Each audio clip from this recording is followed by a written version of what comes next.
Boxing has a number of big problems that it needs to address if it ever wants to regain some of its popularity.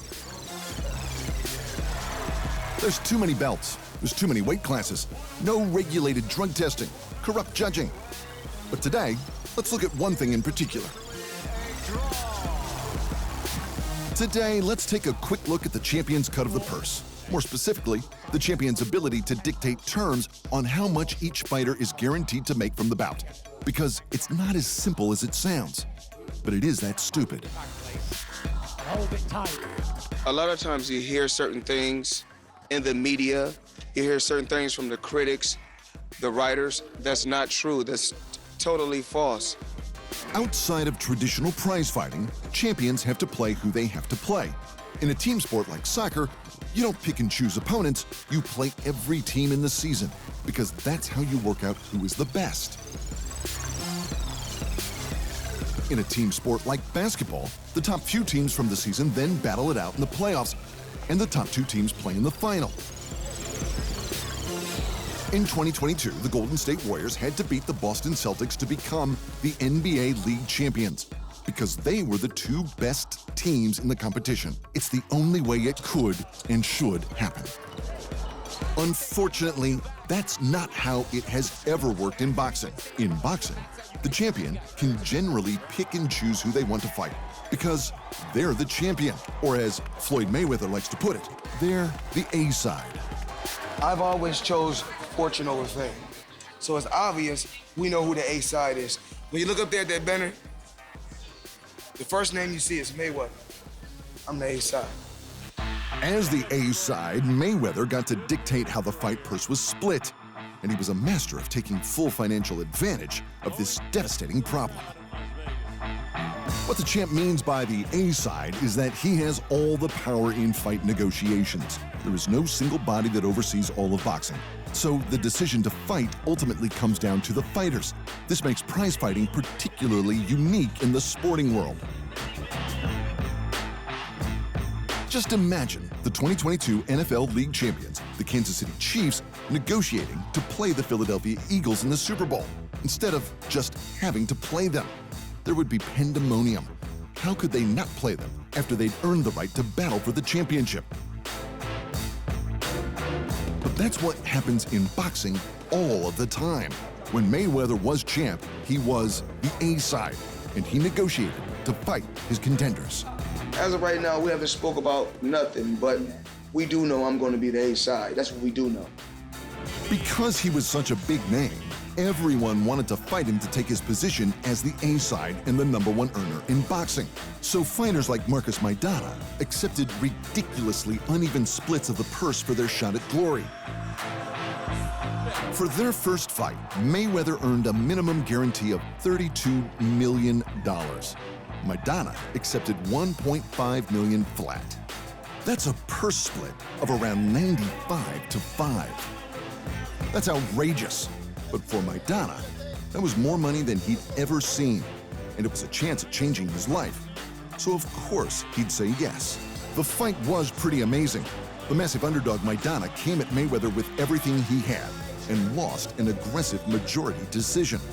Immediately, there were calls for a rematch. Obviously, the negotiations would be much better for Maidana this time around, right? He was super entertaining. He got closer to beating Mayweather than anyone had in a long time, and the rematch was sure to make more money. Surely Maidana was going to rake it in this time.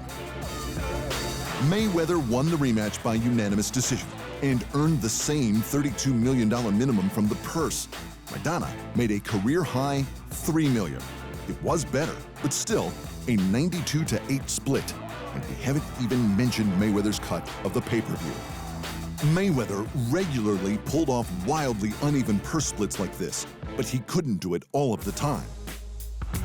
In 2012, Manny Pacquiao was the other megastar in boxing, and the two champs had been circling each other for a few years.